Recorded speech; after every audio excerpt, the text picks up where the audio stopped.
Hello everyone, कैसे हैं आप सभी। स्वागत है आप सभी का आपके अपने यूट्यूब चैनल बीरे स्टडी पॉइंट पर। तो आज की इस वीडियो में हम बात करने वाले हैं हिंदी भाषा का व्यवहारिक व्याकरण के बारे में। तो आज की ये वीडियो एनईपी के 5th सेमेस्टर के स्टूडेंट्स के लिए काफ़ी ज़्यादा इंपॉर्टेंट होने वाली है, क्योंकि आज की इस वीडियो में हम इस पूरी बुक को कंप्लीट डिस्कस करने वाले हैं, जिसके अंदर हम इसके मोस्ट इंपॉर्टेंट क्वेश्चंस को डिस्कस करेंगे, जो कि आपको आपके एग्जाम में 100% देखने को मिलेंगे। तो जैसा कि आपको इसके बुक के नाम से ही समझ में आ रहा है, हिंदी भाषा का व्यवहारिक व्याकरण, यानी इसके अंदर बेसिकली हमें हिंदी के ग्रामर को समझना है। हिंदी के ग्रामर के अंदर जैसे आते हैं शब्द, पद, शब्दभेद, संज्ञा, सर्वनाम, क्रिया, इन सभी चीज़ों को पढ़ना है। जिसे हम इंग्लिश में अगर मैं आपको बताऊँ सिंपल वर्ड्स में, जैसे वर्ड्स या फिर सेंटेंसेज, नाउन, प्रोनाउन, इन सभी चीज़ों को हमें समझना है। और जो क्वेश्चन मैं आपको बता रहा हूँ, अगर आपने उन क्वेश्चन आंसर को अच्छे से प्रिपेयर कर लिया तो आपके एग्जाम में वही सेम क्वेश्चन आपको देखने को मिलने वाले हैं। एंड एज यू नो, हम अपनी वीडियो में आपको सिर्फ और सिर्फ इंपॉर्टेंट कंटेंट ही पढ़ाते हैं, जो कि आपके एग्जाम के पॉइंट ऑफ व्यू से काफ़ी ज़्यादा इंपॉर्टेंट होते हैं, बेसिकली जिन टॉपिक से आपके एग्जाम में क्वेश्चन पूछे जाते हैं। तो आज की इस वीडियो में मैं आपको जो क्वेश्चन बताने वाला हूँ, वो सेम क्वेश्चन आपको आपके एग्जाम में देखने को मिलेंगे, ये मेरी गारंटी है। तो बिना टाइम वेस्ट करते हुए बढ़ते हैं अपने वीडियो की तरफ। तो चलिए सबसे पहले हम बात करते हैं इसके लेटेस्ट सिलेबस के बारे में। तो मैं आपको बताना चाहूँगा कि तो सिलेबस के अंदर टोटल आपको 4 यूनिट्स पढ़नी है।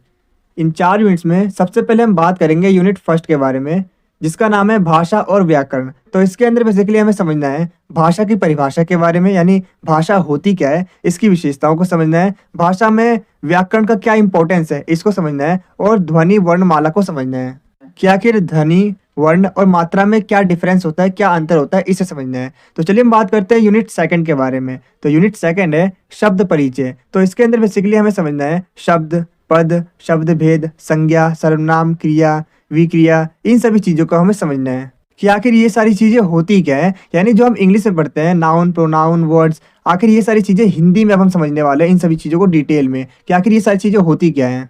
तो इसके बाद चलिए हम बात करते हैं यूनिट थर्ड के बारे में। तो यूनिट थर्ड है व्याकरण व्यवहार। तो इसके अंदर हमें समझना है संधि, समास, उपसर्ग, प्रत्यय, लिंग, वचन, कारक, मुहावरे, शब्द, शुद्ध और अशुद्ध शब्दों को हमें समझना है। इसके बाद हम बात करते हैं यूनिट 4 के बारे में। तो यूनिट 4 है वाक्य परिचय। इसके अंदर बेसिकली हमें समझना है वाक्य की परिभाषा के बारे में, यानी वाक्य होता क्या है, और इसके अंग, भेद और शुद्धि को समझना है। तो ये सभी वो हिंदी ग्रामर्स के टॉपिक्स हैं जो कि आपको इस बुक के अंदर पढ़ने हैं। तो इसके बाद चलिए हम बात करते हैं इसके एग्जाम पैटर्न के बारे में। तो मैं आपको बता दूं कि 90 नंबर का ये पेपर होता है और आपको टोटल 3 घंटे दिए जाते हैं इस पूरे क्वेश्चन पेपर को अटेम्प्ट करने के लिए। और इसके साथ ही मैं आपको बता दूं कि इस पूरे क्वेश्चन पेपर को आपको अटेम्प्ट करना होता है, इसमें सारे के सारे क्वेश्चन आपको अटेम्प्ट करने होते हैं। हालांकि हर एक क्वेश्चन के अंदर आपको अथवा वाला पार्ट मिल जाएगा, यानी और वाला पार्ट मिल जाएगा, आपको उनमें से कोई एक ही अटेम्प्ट करना होगा। सबसे पहले हम बात करेंगे यूनिट फर्स्ट के बारे में, जिसका नाम है भाषा और व्याकरण। तो इसके अंदर बेसिकली हमें समझना है भाषा की परिभाषा के बारे में, यानी भाषा होती क्या है, इसकी विशेषताओं को समझना है, भाषा में व्याकरण का क्या इंपॉर्टेंस है इसको समझना है, और ध्वनि वर्णमाला को समझना है कि आखिर ध्वनि, वर्ण और मात्रा में क्या डिफरेंस होता है, क्या अंतर होता है, इसे समझना है। तो यूनिट फर्स्ट से जो फर्स्ट टाइप का आपके एग्जाम में क्वेश्चन पूछा जाता है, जैसा कि आप स्क्रीन पे देख पा रहे हो, कुछ इस तरीके से आपके एग्जाम में क्वेश्चंस पूछे जाते हैं। अगर आप इन सभी क्वेश्चंस को पढ़ते हो तो आप एक कंक्लूजन पे पहुंचोगे कि इन सभी क्वेश्चंस में बेसिकली आपसे यही पूछा जा रहा है कि भाषा क्या है, मतलब इसके मीनिंग के बारे में बताना है कि भाषा से आप क्या समझते हैं, और इसके अलावा भाषा की विशेषताओं के बारे में बताइए, और इसके साथ ही भाषा और व्याकरण के बीच क्या संबंध है, क्या रिलेशन है, इसके बारे में बताइए। तो चलिए सबसे पहले हम बात करते हैं भाषा शब्द के अर्थ के बारे में, यानी इसका मतलब क्या होता है। तो मैं आपको बताना चाहूँगा कि भाषा वो माध्यम है जिसके जरिए हम बोलकर, लिखकर या संकेत के माध्यम से अपनी बातों को दूसरे तक पहुंचाते हैं। भाषा शब्द संस्कृत की भाष धातु से आया है, जिसका मतलब होता है बोलना या कहना। अर्थात भाषा बोलकर, लिखकर या संकेतों के माध्यम से अपने विचारों और भावों को व्यक्त करने का एक साधन है, एक मीडियम है। इसके बाद अगर आप अपने एग्जाम में 1 से 2 विद्वानों की डेफिनेशन को लिखते हो तो आपके एग्जाम में आपके मार्क्स बूस्ट होते हैं। तो मैंने यहाँ पर आपको 2 डेफिनेशन दी है, आपको क्या करना है, अपने एग्जाम में जरूर से जरूर इन डेफिनेशन को लिखना है और इसको हाईलाइट करना है, जिससे कि टीचर इसे देखे और आपको अच्छे मार्क्स दें। तो इसके बाद चलिए हम बात करते हैं भाषा की प्रमुख विशेषताओं के बारे में। तो इसकी पहली विशेषता है भाषा एक सामाजिक वस्तु है। इसकी दूसरी विशेषता है भाषा पैतृक संपत्ति नहीं है। इसकी तीसरी विशेषता है भाषा अर्जित की जाती है। इसकी चौथी विशेषता है भाषा परिवर्तनशील होती है। और इसकी पांचवी विशेषता है भाषा और भाव संप्रेषण का साधन है। तो चलिए एक एक करके इन सभी को थोड़ा सा और डिटेल में समझते हैं, जिसमें सबसे पहले हम बात करने वाले हैं इसकी पहली विशेषता के बारे में, जो कि है भाषा एक सामाजिक वस्तु है। तो मैं आपको बताना चाहूंगा कि भाषा का संबंध सीधे समाज से होता है। भाषा तभी जीवित रहती है जब समाज में लोग उसका यूज करते हैं, इसीलिए भाषा को एक सामाजिक वस्तु कहा जाता है। इसकी अगली विशेषता है भाषा पैतृक संपत्ति नहीं है, मतलब भाषा हमें जन्म से नहीं मिलती बल्कि हम उसे सीखते हैंगे। अगर भाषा पैतृक होती तो बच्चा वही बोलेगा जो उसके माता पिता बोलते हैं, लेकिन वास्तव में बच्चा वही भाषा सीखता है जिस समाज में वो रहता है, इसीलिए भाषा को पैतृक संपत्ति नहीं माना जाता। इसकी अगली विशेषता है भाषा अर्जित की जाती है। तो मैं आपको बता दूं कि मनुष्य भाषा को समाज से सीखता है। व्यक्ति अपनी क्षमता के अनुसार एक या दो से ज्यादा भाषाएं सीख सकता है, इसीलिए कहा जाता है कि भाषा सीखी जाने वाली वस्तु है। तो नेक्स्ट है भाषा परिवर्तनशील होती है, मतलब भाषा समय, स्थान और समाज के अनुसार बदलती रहती है। एक ही भाषा अलग अलग क्षेत्रों में अलग अलग ढंग से बोली जाती है। आज की भाषा कुछ वर्षों पहले की भाषा से अलग होती है। इससे स्पष्ट है कि भाषा का जो स्वभाव है वो परिवर्तनशील है। तो इसकी अगली विशेषता है भाषा भाव संप्रेषण का साधन है, मतलब भाषा के माध्यम से हम अपने विचार, भावनाएं और जानकारी को दूसरे तक पहुंचाते हैं। ये संप्रेषण बोलकर, लिखकर या संकेतों और हाव भाव के माध्यम से हो सकता है, मतलब हम भाषा के थ्रू अपनी फीलिंग्स को एक्सप्रेस करते हैं। तो इसके बाद चलिए हम बात करते हैं व्याकरण के बारे में, यानी ग्रामर के बारे में कि आखिर व्याकरण का मतलब क्या होता है। तो मैं आपको बताना चाहूंगा कि व्याकरण वो शास्त्र है जो भाषा के सही प्रयोग के नियम बताता है। इसके अंतर्गत शब्दों की रचना, वाक्य बनाने के तरीके, लिंग, वचन, काल, कारक, ये सभी नियम शामिल होते हैं। तो अगर सिंपल वर्ड्स में कहे तो भाषा को शुद्ध और व्यवस्थित रूप से बोलने और लिखने की विधि को ही हम व्याकरण कहते हैं। तो इसके बाद चलिए हम बात करते हैं भाषा और व्याकरण के बीच क्या संबंध है, क्या रिलेशन है, इसके बारे में। या फिर अगर आपके एग्जाम में क्वेश्चन पूछा जाता है कि भाषा के विकास में व्याकरण का क्या महत्व है, तो भी सेम आंसर रहने वाला है। तो इसकी पहली विशेषता या फिर आप कह सकते हो इसका इंपॉर्टेंस है कि जो व्याकरण है यानी जो ग्रामर है वो भाषा को शुद्ध और स्पष्ट बनाता है। इसके अलावा व्याकरण भाषा में व्यवस्था और अनुशासन लाता है। इसके साथ ही व्याकरण अर्थ को स्पष्ट करता है। और इसके अलावा जो हमारा ग्रामर है यानी जो हमारा व्याकरण है वो साहित्य के विकास में योगदान देता है। तो चलिए एक एक करके इन सभी विशेषताओं को या फिर आप कह सकते हो इसके इंपॉर्टेंस को थोड़ा सा और डिटेल में समझ लेते हैं। तो इसके अंदर सबसे पहले हम बात करने वाले हैं कि किस तरीके से जो व्याकरण है वो भाषा को शुद्ध और स्पष्ट बनाता है। तो मैं आपको बताना चाहूंगा कि व्याकरण भाषा को शुद्ध रूप में प्रयोग करना सिखाता है। इसके अलावा जब भाषा शुद्ध होती है तो आप अपनी बातों को इजीली बता पाते हो और समझ पाते हो। तो इसका अगला इंपॉर्टेंस है व्याकरण भाषा में व्यवस्था और अनुशासन लाता है, मतलब व्याकरण ये सिखाता है कि शब्दों को किस तरीके से सीक्वेंस में लगाया जाए कि इससे भाषा व्यवस्थित बन सके। तो नेक्स्ट है व्याकरण अर्थ को स्पष्ट करता है, मतलब व्याकरण सही ना हो तो वाक्य का जो अर्थ है वो बदल सकता है या फिर ये भ्रम पैदा कर सकता है, इसीलिए व्याकरण अर्थ को स्पष्ट करने में हेल्प करता है। तो इसकी अगली इंपॉर्टेंस है साहित्य के विकास में योगदान। तो मैं आपको बता दूं कि अच्छा साहित्य वही होता है जिसमें भाषा शुद्ध, प्रभावशील और व्याकरणिक रूप से यानी ग्रामेटिकल सही हो। व्याकरण लेखक और कवि को सुंदर और प्रभावशाली भाषा लिखने के लिए हेल्प करता है। तो यही सभी वो विशेषताएं व्याकरण की जो कि मैंने आपको अभी बताई। सो आई होप अब आपको समझ में आ गया होगा। तो चलिए हम बढ़ते हैं अपने अगले प्रश्न की तरफ। तो नेक्स्ट क्वेश्चन जो आपके एग्जाम में पूछा जाता है, जैसा कि आप स्क्रीन पे देख पा रहे हो, कुछ इस तरीके से आपके एग्जाम में क्वेश्चंस पूछे जाते हैं। अगर आप इन सभी क्वेश्चन को पढ़ते हो तो आप एक कंक्लूजन पे पहुंचोगे कि इन सभी क्वेश्चन में बेसिकली आपसे यही पूछा जा रहा है कि हिंदी व्याकरण में ध्वनि, वर्ण और मात्रा के इंपॉर्टेंस के बारे में हमें बताना है। तो इसका जो आंसर है वो आपको हमारी PDF के अंदर मिल जाएगा। आप देख रहे हैं मेरा चैनल बीरे स्टडी पॉइंट, और अगर अभी तक आपने मेरे चैनल को सब्सक्राइब नहीं किया है तो सब्सक्राइब करके बेल आइकन को जरूर प्रेस करना, ताकि मेरे चैनल पे आने वाली सभी वीडियो का नोटिफिकेशन सबसे पहले आप तक पहुंचे। तो चलिए अब वीडियो में आगे बढ़ते हैं। तो चलिए हम बात करते हैं यूनिट सेकंड के बारे में। तो यूनिट सेकंड है शब्द परिचय। तो इसके अंदर बेसिकली हमें समझना है शब्द, पद, शब्द भेद, संज्ञा, सर्वनाम, क्रिया, विक्रिया, इन सभी चीजों को हमें समझना है कि आखिर ये सारी चीजें होती क्या है। यानी जो हम इंग्लिश में पढ़ते हैं नाउन, प्रोनाउन, वर्ड्स, आखिर ये सारी चीजें हिंदी में अब हम समझने वाले हैं इन सभी चीजों को डिटेल में कि आखिर ये सारी चीजें होती क्या हैं। तो यूनिट सेकंड से जो फर्स्ट टाइप का आपके एग्जाम में क्वेश्चन पूछा जाता है, जैसा कि आप स्क्रीन पे देख पा रहे हो, कुछ इस तरीके से आपके एग्जाम में क्वेश्चंस पूछे जाते हैं। अगर आप इन सभी क्वेश्चंस को पढ़ोगे तो आप एक कंक्लूजन पे पहुंचोगे कि इन सभी क्वेश्चंस में बेसिकली आपसे यही पूछा जा रहा है कि आपको बताना है कि आखिर संज्ञा होती क्या है, इसको डिफाइन करना है और उसके साथ ही इसके भेद को बताना है विद एग्जाम्पल। एग्जाम्पल के साथ आपको ये सारी की सारी चीजें बतानी है। तो चलिए हम बात करते हैं हमें अपने आंसर को एग्जाम में किस तरीके से लिखना है। तो चलिए सबसे पहले समझते हैं कि आखिर संज्ञा होती क्या है, इसकी परिभाषा क्या होती है। तो देखिए मैं आपको बता दूं कि संज्ञा, इसे हम इंग्लिश में कहते हैं नाउन,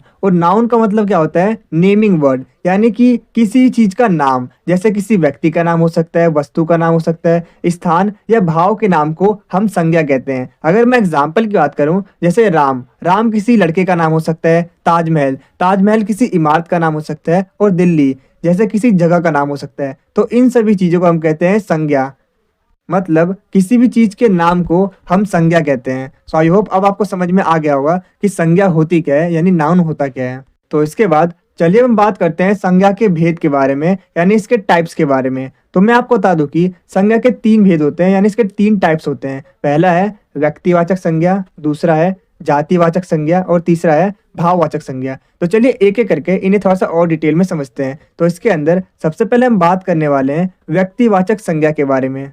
तो मैं आपको बता दूं कि व्यक्तिवाचक संज्ञा को हम इंग्लिश में प्रॉपर नाउन भी कहते हैं, और मैं आपको बता दूं कि ये किसी भी एक स्पेसिफिक व्यक्ति, वस्तु, स्थान या भाव के नाम को ही हम व्यक्तिवाचक संज्ञा यानी प्रॉपर नाउन कहते हैं। तो चलिए इसे एक एग्जाम्पल के थ्रू समझते हैं। जैसे अगर मैं एग्जाम्पल की बात करूं, राम, ताजमहल, गंगा, दिल्ली, ये सभी वो स्पेसिफिक नाम है, एक पर्टिकुलर नाम है, इसलिए हम इसे प्रॉपर नाउन कहते हैं, यानी व्यक्तिवाचक संज्ञा कहते हैं। तो इसके बाद चलिए हम बात करते हैं जातिवाचक संज्ञा के बारे में, जिसे इंग्लिश में हम कॉमन नाउन भी कहते हैं। तो मैं आपको बता दूं कि जातिवाचक संज्ञा वो शब्द होते हैं जो कि किसी ग्रुप को बताते हैं। तो अगर मैं एग्जाम्पल की बात करूं, इसके एग्जाम्पल हैं जैसे पुस्तक, पर्वत, कुत्ता और नदी। जैसे अगर मैं एग्जाम्पल की बात करूं, अगर हम बात करें गंगा, यमुना, सरस्वती, तो इन सभी को हम एक पर्टिकुलर नाम से कैसे बुला सकते हैं, एक कॉमन नाउन से, तो वो है नदी। क्योंकि अगर हम नदी को कहते हैं तो इसमें सारी की सारी नदियां शामिल हो जाती हैं। जैसे अगर मैं आपको एक एग्जाम्पल के थ्रू समझाऊं, अगर मैं बात करूं हिमालय के बारे में, तो ये एक स्पेसिफिक पर्वत का नाम मैं आपको बता रहा हूँ। लेकिन अगर मैं बात करूं पर्वत, तो इस पर्वत के अंदर वो सारे के सारे पर्वत शामिल होते हैं, जैसे हिमालय पर्वत, एंडीज पर्वत, वो सारे के सारे पर्वत इसमें शामिल होते हैं, यानी ये उन सभी का एक कॉमन नाउन है। तो इसीलिए पर्वत एक कॉमन नाउन है, यानी जातिवाचक संज्ञा है। तो इसके बाद चलिए हम बात करते हैं भाववाचक संज्ञा के बारे में। तो मैं आपको बता दूं कि जो शब्द किसी चीज या पदार्थ की अवस्था, दशा या भाव को बताते हैं, उन सभी शब्दों को हम भाववाचक संज्ञा कहते हैं। जैसे अगर मैं एग्जाम्पल की बात करूं, बुढ़ापा, मोटापा, मिठास, ये सभी भाववाचक संज्ञा के एग्जाम्पल हैं। जैसे अगर मैं आपको समझाऊं, बुढ़ापा और मोटापा ये एक अवस्था या फिर दशा को बताता है। सो आई होप अब आपको समझ में आ गया होगा कि आखिर नाउन होता क्या है, इसके कितने टाइप्स होते हैं। तो आपको क्या करना है, कमेंट सेक्शन में जो मैंने अभी आपको बताया उन सभी चीज़ों को कमेंट सेक्शन में लिखना है, जिससे कि आपको साथ ही साथ सारी की सारी चीज़ें याद हो जाए। तो इस बुक से जो नेक्स्ट टाइप का आपके एग्जाम में क्वेश्चन पूछा जाता है वो सर्वनाम के ऊपर पूछा जाता है, जिसे हम इंग्लिश में प्रोनाउन भी कहते हैं। तो जैसा कि आप स्क्रीन पे देख पा रहे हो, कुछ इस तरीके से आपके एग्जाम में क्वेश्चंस पूछे जाते हैं सर्वनाम को लेकर, यानी प्रोनाउन को लेकर। अगर आप इन सभी क्वेश्चंस को पढ़ते हो तो आप एक कंक्लूजन पे पहुंचोगे कि इन सभी क्वेश्चंस में बेसिकली आपसे यही पूछा रहा है कि सर्वनाम से आप क्या समझते हो, इसकी एक डेफिनेशन बताइए, और उसके साथ ही इसके कितने भेद होते हैं, यानी इसके कितने टाइप्स होते हैं उसको भी बताइए, एग्जाम्पल के साथ बताइए।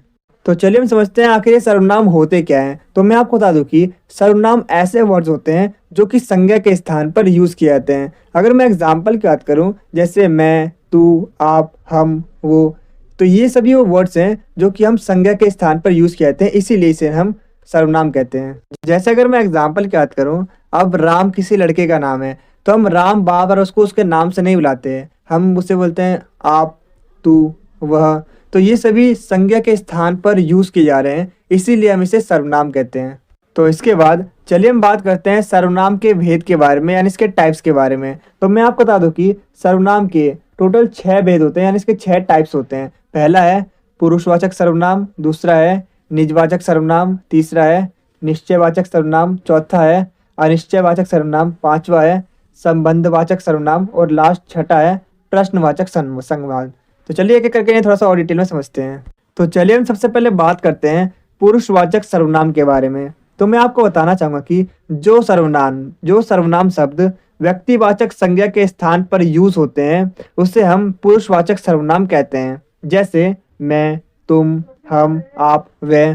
तो नेक्स्ट है निजवाचक सर्वनाम। तो मैं आपको बता दूं कि जो सर्वनाम शब्द स्वयं के लिए यूज होते हैं उसे हम निजवाचक सर्वनाम कहते हैं, जैसे आप ही, खुद, अपने।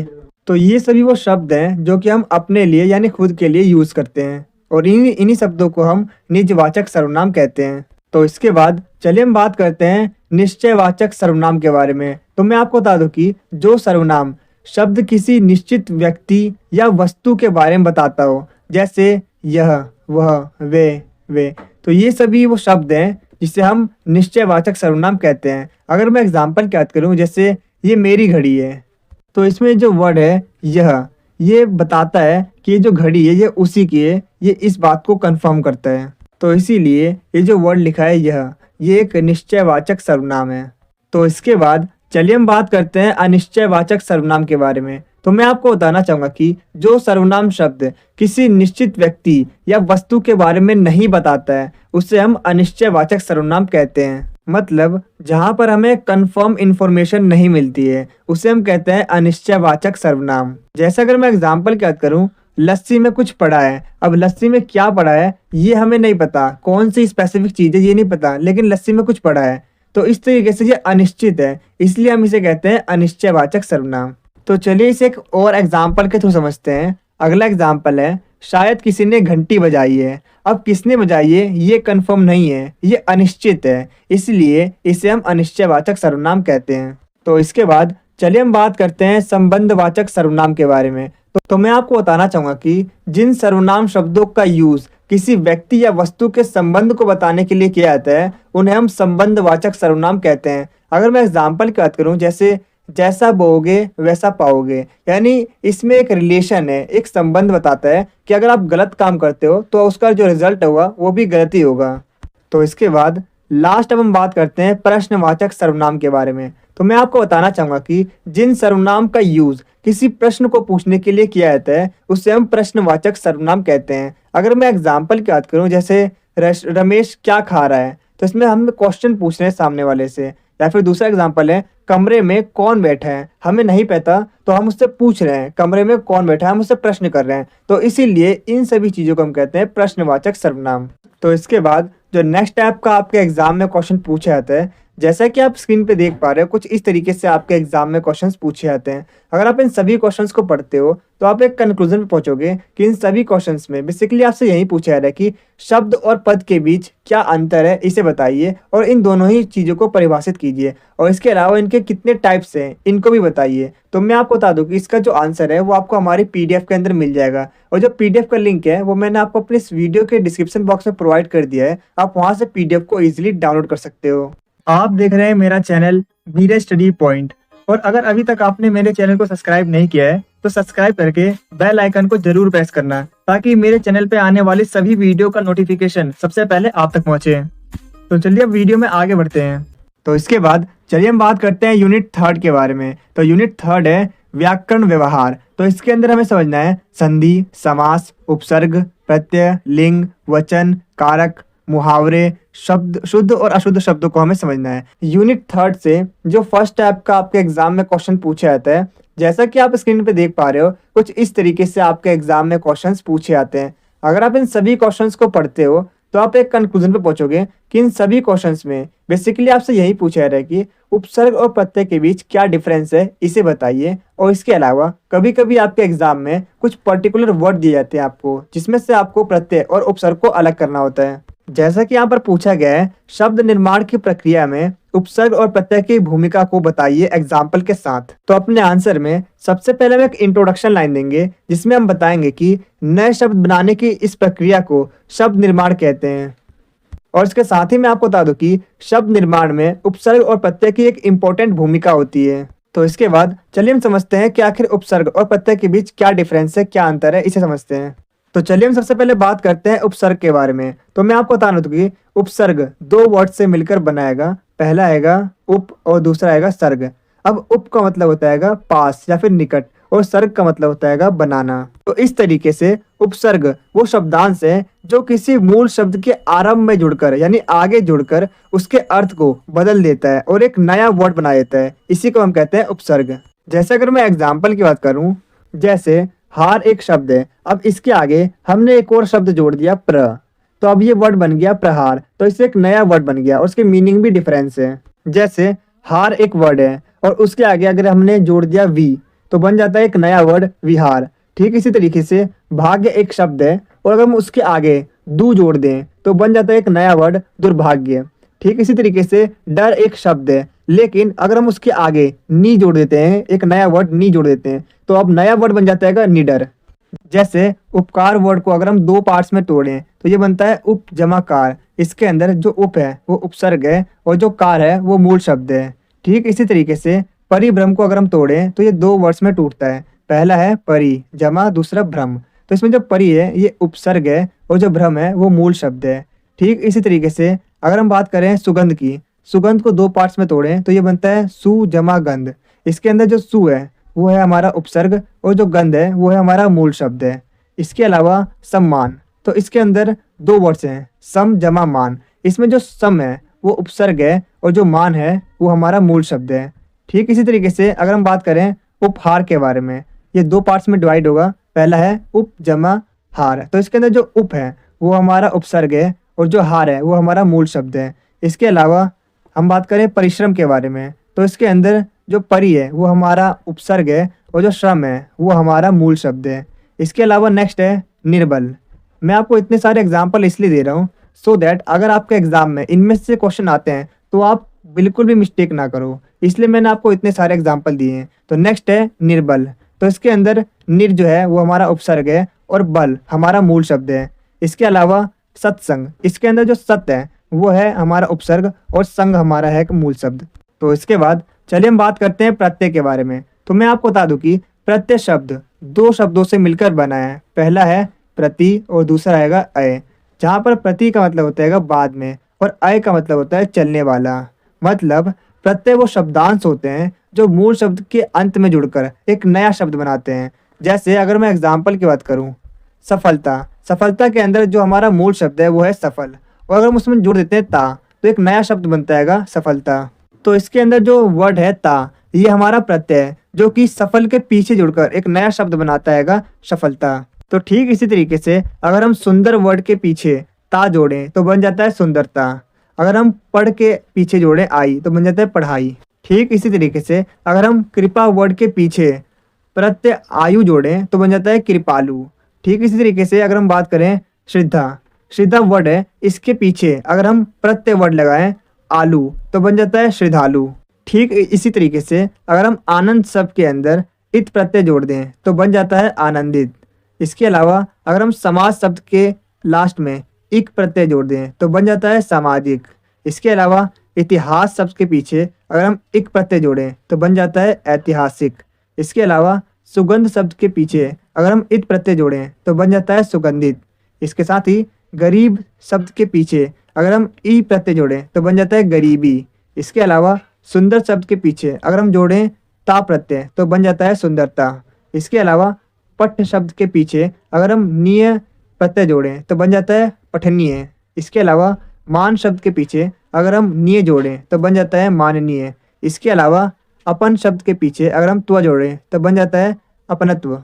सो आई होप अब आपको समझ में आ गया होगा उपसर्ग और प्रत्यय के बारे में और इन दोनों के बीच क्या डिफरेंस है, क्या अंतर है, ये भी आपको अच्छे से समझ में आ गया होगा। तो आपके एग्जाम में कई बार वर्ड्स दिए जाते हैं और आपसे बोला जाता है कि इसमें उपसर्ग और प्रत्यय को अलग करो। तो ये कुछ आपके एग्जाम में प्रीवियस ईयर क्वेश्चन में पूछे गएंगे। आपको क्या करना है, इसके जो आंसर है वो आपको कमेंट सेक्शन में देने हैं।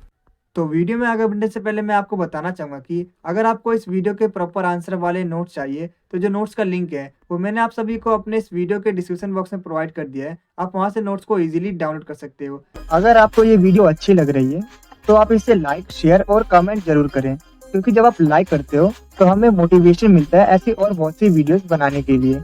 और जब आप वीडियो को शेयर करते हो तो जैसा कि आपको पता ही होगा, नॉलेज बांटने से बढ़ती है। और जब आप हमारी वीडियो पर कमेंट करते हो तो हमें ये पता चलता है कि हम अपनी वीडियो में और क्या इम्प्रूव कर सकते हैं। और मैं आपको बता दूं कि 5 मिनट की वीडियो को बनाने में काफ़ी मेहनत और 1 से 2 घंटे का समय लगता है। तो आप हमारी वीडियो को लाइक, शेयर और कमेंट जरूर करें ताकि हम आपके लिए ऐसी ही और वीडियोस को ला सकें। और कमेंट में ये जरूर बताना कि आपको नेक्स्ट वीडियो किस टॉपिक पर चाहिए। तो इसके बाद जो नेक्स्ट टाइप का आपके एग्जाम में क्वेश्चन पूछा जाता है वो समास के ऊपर पूछा जाता है। जैसा कि आप स्क्रीन पे देख पा रहे हो, कुछ इस तरीके से आपके एग्जाम में क्वेश्चन पूछे जाते हैं। अगर आप इन सभी क्वेश्चंस को पढ़ते हो तो आप एक कंक्लूजन पे पहुंचोगे कि इन सभी क्वेश्चंस में बेसिकली यही पूछा जा रहा है कि आखिर आप समास से क्या समझते हैं, उसको परिभाषित कीजिए और उसके कितने भेद होते हैं, कितने टाइप्स होते हैं, उनको बताइए एग्जाम्पल के साथ। और कभी कभी आपके एग्जाम में क्वेश्चन पूछे जाते हैं जिसमें आपको समस्त पद दिए जाते हैं और आपको क्या करना होता है, आपको उसको विग्रह करके समास के नाम को अलग करना होता है, समास के नाम को बताना होता है कि आखिर उस वर्ड के अंदर कौन सा समास है। तो चलिए सबसे पहले हम बात करते हैं आखिर समास का मतलब क्या होता है। तो मैं आपको बताना चाहूंगा कि जब दो या दो से अधिक शब्द मिलकर एक नया शब्द बनाते हैं और उनके बीच का कारक चिन्ह या विभक्ति लुप्त हो जाती है तो उसे हम समास कहते हैं। जैसे अगर मैं एग्जाम्पल की बात करूं, राजा का पुत्र, तो ये बन जाता है राजपुत्र।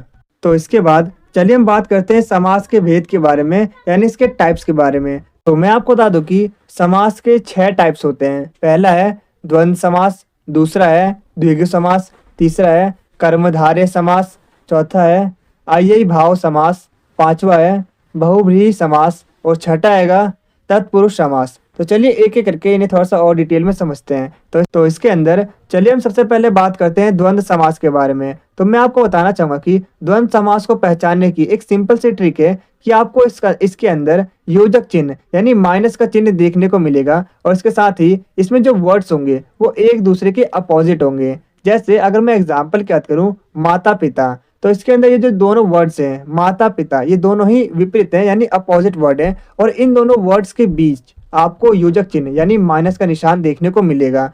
इसके अलावा आपके एग्जाम में समास वगैरह के लिए भी क्वेश्चन पूछे जाते हैं। तो अगर आपके एग्जाम में द्वंद्व समास दिया गया है और उसका समास विग्रह पूछा जा रहा है तो आपको माइनस की जगह बस और लिख देना है। जैसे आपको एक समस्त पद दिया गया है माता पिता, तो सबसे पहले हम ये देखेंगे कि इसमें कौन सा समास है। तो जैसा कि मैंने आप सभी को बताया था, अगर आपको अपोजिट वर्ड मिले और बीच में माइनस का निशान हो तो वो द्वंद्व समास होता है। और यहाँ पर हमें साफ दिखाई दे रहा है कि माता और पिता ये दोनों ही अपोजिट वर्ड है और इसके बीच में माइनस का निशान है, यानी कि ये द्वंद्व समास है। तो अगर आपके एग्जाम में माता पिता का समास विग्रह के लिए क्वेश्चन पूछा जाता है तो आपको क्या करना है, बस माइनस की जगह और लिख देना है। तो माता पिता की जगह हो जाएगा समास विग्रह माता और पिता। तो इसका नेक्स्ट एग्जाम्पल है सुख दुख। तो जैसा कि आप देख सकते हो यहाँ पर दोनों ही वर्ड एक दूसरे के अपोजिट हैं, एक दूसरे के विपरीत हैं और इनके बीच में माइनस का निशान है, मतलब ये द्वंद्व समास है। और द्वंद्व समास का अगर हम समास विग्रह करते हैं तो बस माइनस की जगह हम और लिखते हैं, तो सुख दुख का बन जाएगा सुख और दुख। इसी तरीके से जो हमारा अगला एग्जाम्पल है वो है भाई बहन। तो इसमें देखिए दोनों ही अपोजिट वर्ड है और उनके बीच में माइनस का निशान है, मतलब ये हमारा है द्वंद्व समास। अब इसके अंदर हम क्या करते हैं, बीच में बस और लिख देते हैं, तो भाई बहन का हो जाएगा भाई और बहन। तो ठीक इसी तरीके से पाप पुण्य का समास विग्रह हो जाएगा पाप और पुण्य। तो हमारा अगला समास है द्विगु समास। तो द्विगु समास को पहचानने का एक बहुत इजी तरीका है, आपको उस वर्ड के अंदर, उस समास के अंदर, उस समस्त पद के अंदर संख्या देखने को मिलेगी। जैसे अगर मैं एग्जाम्पल की बात करूं, नवरत्न, तो इसके अंदर जो नव लिखा है, नव का मतलब 9, मतलब ये नंबर को डिफाइन कर रहा है। तो इस तरीके से हम पहचान सकते हैं कि जो नवरत्न है वो द्विगु समास है। तो नवरत्न का समास विग्रह हो जाएगा नौ रत्नों का समूह। तो ठीक इसी तरीके से अब हम बात करते हैं अगले एग्जाम्पल की। तो अगला एग्जाम्पल है सप्तद्वीप। तो इसमें जो पहला वर्ड है सप्त यानी 7, तो इसका मतलब होता है 7 द्वीपों का समूह। तो जैसे कि आपको पता चल रहा है ये जो सप्तद्वीप है ये द्विगु समास है, तो इसका जो समास विग्रह होगा वो 7 द्वीपों का समूह होगा। तो नेक्स्ट एग्जाम्पल है त्रिभुवन। तो त्रिभुवन में जो हमारा पहला वर्ड आता है त्रि का मतलब होता है 3। तो इस तरीके से हमें पता चलता है कि जो समास है ये द्विगु समास है और इसका समास विग्रह हो जाएगा 3 भवनों का समूह।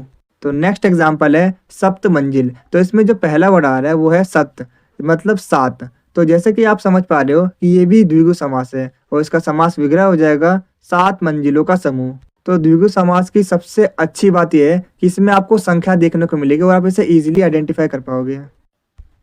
तो अगला समास आता है कर्मधारय समास। तो इस समास के अंदर आपको विशेषता देखने को मिलेगी। तो चलिए इसे एक एग्जाम्पल के थ्रू समझते हैं। जैसे एग्जाम्पल है काली मिर्च, इसका समास विग्रह हो जाएगा काली है जो मिर्च। तो इसमें जैसे कि आपको पता चल रहा है जो मिर्च है वो काली है, यानी कि ये इसकी विशेषता बता रहा है कि वो कौन से रंग की है, काले रंग की है। तो इस तरीके से हम पहचान सकते हैं कि ये कर्मधारय समास है, क्योंकि इसमें उसकी विशेषता को बताया जा रहा है। तो इसका अगला एग्जाम्पल है नील कमल, इसका समास विग्रह हो जाएगा नीला है जो कमल। तो इसमें बताया जा रहा है जो कमल है नीला, तो नीला क्या हुआ, उसकी विशेषता को बताया जा रहा है। तो ये भी हमारा कर्मधारय समास है। तो नेक्स्ट है पीताम्बर, इसका समास विग्रह हो जाएगा पीला है जो अंबर। तो ये भी एक विशेषता बता रहा है, तो ये हमारा कर्मधारय समास है। तो नेक्स्ट एग्जाम्पल है चंद्रमुखी, जिसका समास विग्रह हो जाता है चंद्र के समान मुख वाली। तो ये भी एक विशेषता बता रहेगा, तो इसलिए कर्मधारय समास है। सो आई होप अब आपको समझ में आ गया होगा कि कर्मधारय समास के अंदर आपको बेसिकली विशेषता देखने को मिलेगी। तो हमारा अगला समास आता है अव्ययी भाव समास। तो अव्ययी भाव समास को पहचानने की एक सिंपल ट्रिक है कि इसमें आपको उपसर्ग देखने को मिलेगा, मतलब उपसर्ग वाले शब्द देखने को मिलेंगे। जैसे अगर मैं एग्जाम्पल की बात करूँ यथार्थ स्थान, तो इसमें जो यथा शब्द है ये एक उपसर्ग है। नेक्स्ट है प्रतिदिन, इसमें जो प्रति है ये भी एक उपसर्ग है।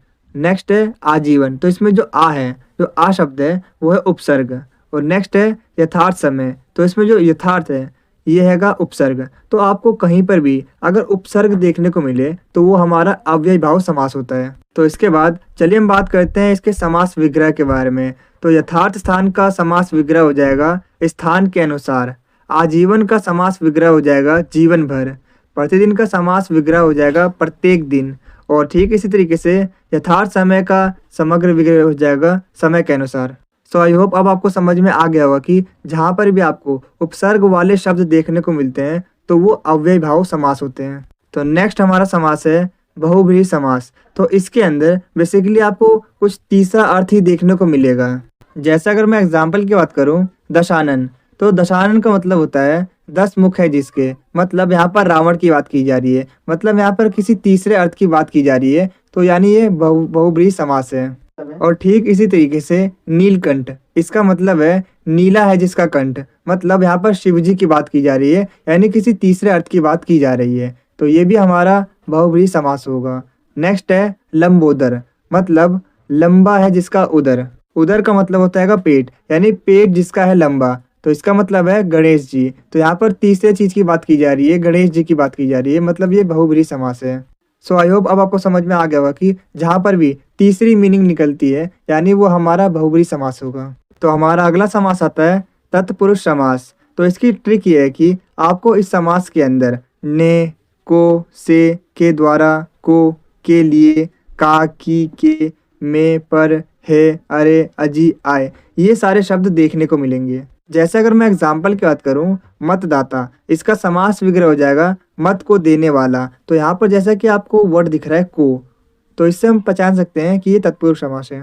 तो नेक्स्ट एग्जाम्पल है धनहीन, जिसका मतलब है धन से हीन। तो यहाँ पर जो वर्ड है से, इससे हम पहचान सकते हैं कि ये तत्पुरुष समास है। अगला है जन्मदाता, जिसका समास विग्रह हो जाएगा जन्म से उत्पन्न। तो यहाँ पर जो वर्ड है से, इससे हम पहचान सकते हैं कि ये तत्पुरुष समास है। सो आई होप अब आपको समझ में आ गया होगा कि जहाँ पर भी आपको ने, को, से, के द्वारा, के लिए, के, का, की, के, पर, ये सभी वर्ड्स देखने को मिलते हैं तो ये हमारा तत्पुरुष समास होता है। तो आपकी प्रैक्टिस के लिए मैंने आपके लिए यहाँ पर कुछ प्रीवियस ईयर क्वेश्चंस दिएंगे। आपको क्या करना है, इन सभी क्वेश्चंस को अभी सॉल्व करना है और कमेंट में इसके आंसर देने होंगे, जो कि मैंने अभी आपको समास के बारे में बताएगा, जिससे कि अभी के अभी आपको सारी की सारी चीज़ें याद हो जाएंगी।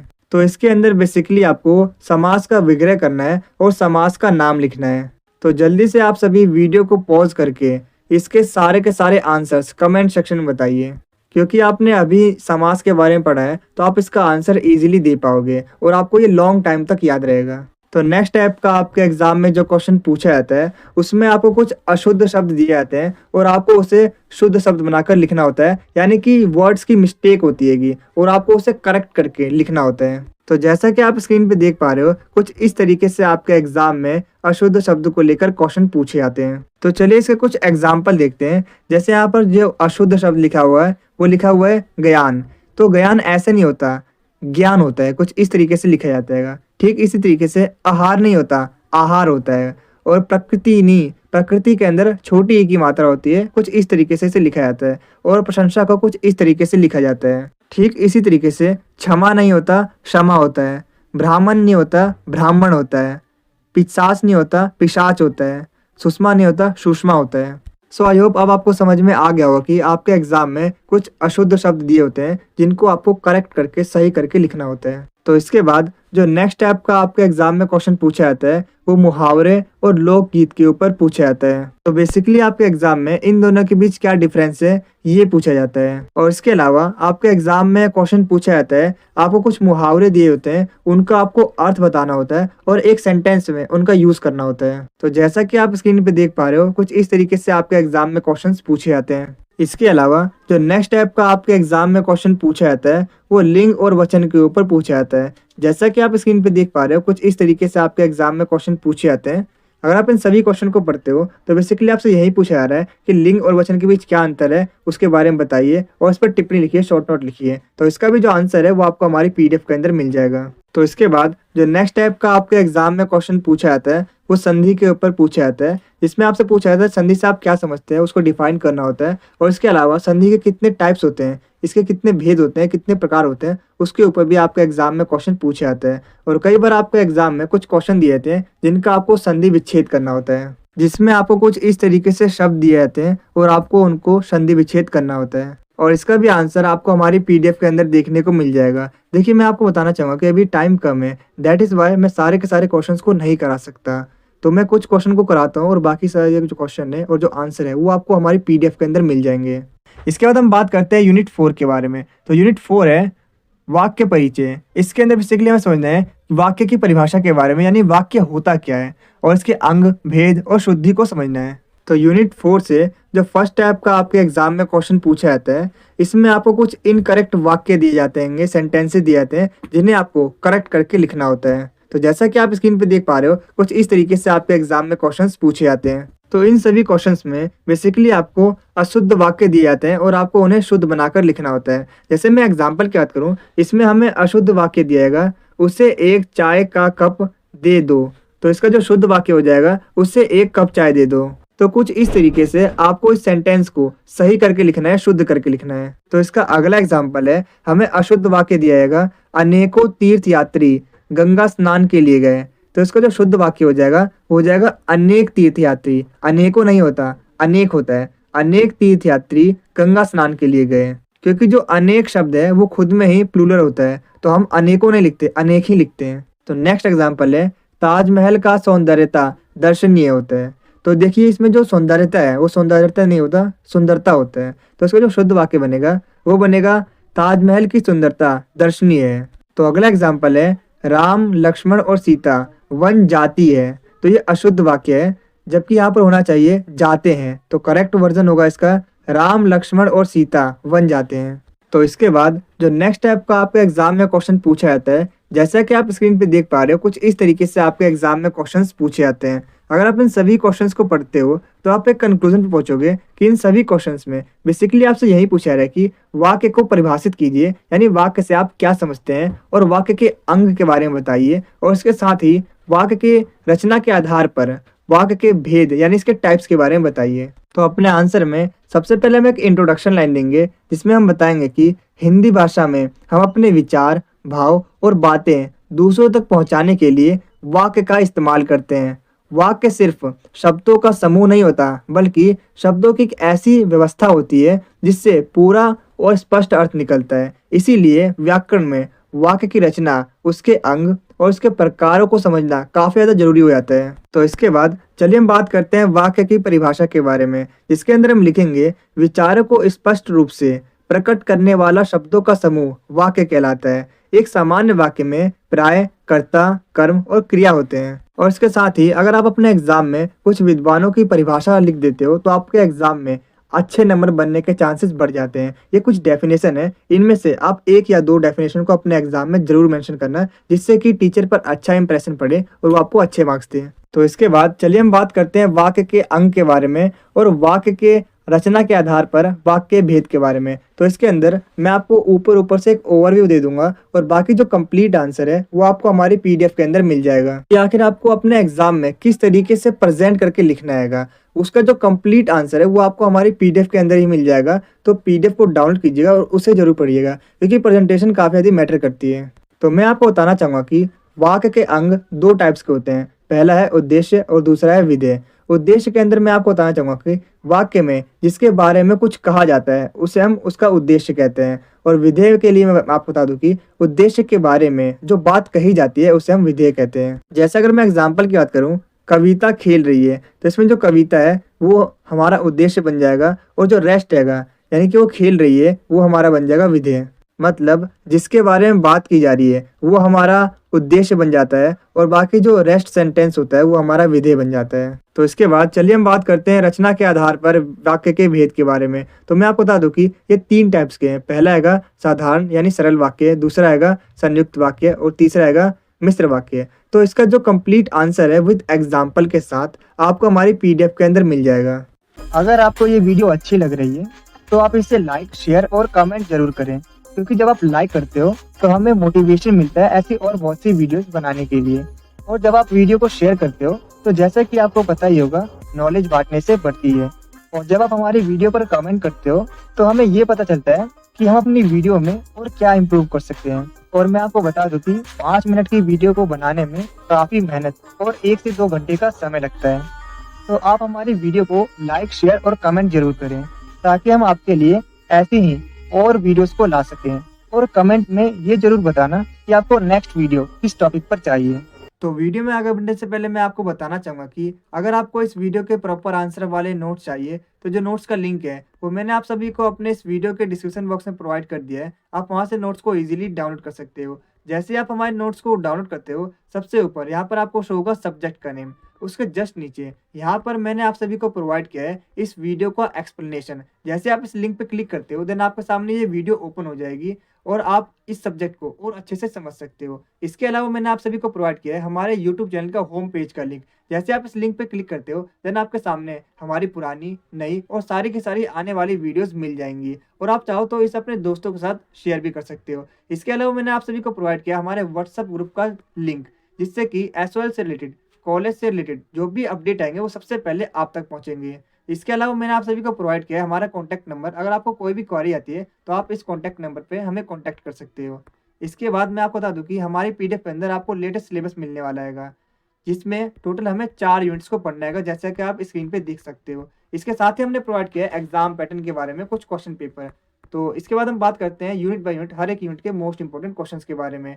तो जैसा कि आप देख पा रहे हो, इसमें अभी तक आपके एग्जाम में जिस भी टाइप से अलग अलग ईयर में अलग अलग तरीके से क्वेश्चन पूछे गए वो सारे के सारे क्वेश्चंस आपको इस पीडीएफ के अंदर मिलने वाले हैं। और जैसा कि आप देख सकते हो, जो सेकंड क्वेश्चन है इसमें हमने डिस्कस किया था हिंदी व्याकरण के बारे में। इसमें ध्वनि, वर्ण और मात्रा के बीच क्या इंपॉर्टेंस है इसके बारे में बात किया था। और मैं आपको बता दूं कि ये जो नोट्स हैं ये काफ़ी ज़्यादा रिसर्च करके बनाएंगे और अगर आप इन सभी नोट्स को अपने एग्जाम में लिख के आते हो तो आप डेफिनेटली अपने एग्जाम में अच्छा स्कोर कर पाओगे। और जैसे कि आप देख सकते हो, ये यूनिट सेकंड का क्वेश्चन है जिसमें हमने समझा था कि शब्द और पद को परिभाषित कीजिए उसके बारे में और उसमें जो क्या डिफरेंस होता है इसको हमने समझा था। और मैं आपको बता दूं कि अगर आपको ये वीडियो यूजफुल लगे तो प्लीज़ इस वीडियो को अपने 2 दोस्तों के साथ जरूर शेयर कीजिएगा। तो यूनिट 4 के अंदर हमने समझा था कि किस तरीके से कुछ अशुद्ध वाक्य दिए जाते हैं और हमें उन्हें शुद्ध बनाकर लिखना होता है। और आप हमारी वीडियो को अपने सारे के सारे ग्रुप में जरूर शेयर कीजिएगा जिससे कि उनकी भी हेल्प हो सके। और यूनिट 3 के अंदर हमने बात किया था कि किस तरीके से जो उपसर्ग है और प्रत्यय है उनके बीच क्या डिफरेंस है, और इसके अलावा उसके कुछ एग्जाम्पल भी हमने देखे थे जो कि आपके एग्जाम में पूछे गए थे। और इन सभी क्वेश्चन को अगर आप अच्छे से पढ़ते हो तो आप अपने एग्जाम में अच्छा स्कोर कर पाओगे। इसके अलावा हमने बात की थी कि समास होता क्या है, उसको परिभाषित किया था और उसके कुछ एग्जाम्पल भी दिखे थे, उसके कितने टाइप्स होते हैं इनके बारे में हमने बात की थी। तो आज की वीडियो से इतना ही, मिलते हैं आपसे अगली वीडियो में। आपको वीडियो कैसी लगी कमेंट सेक्शन में जरूर बताना। Thanks for watching this video.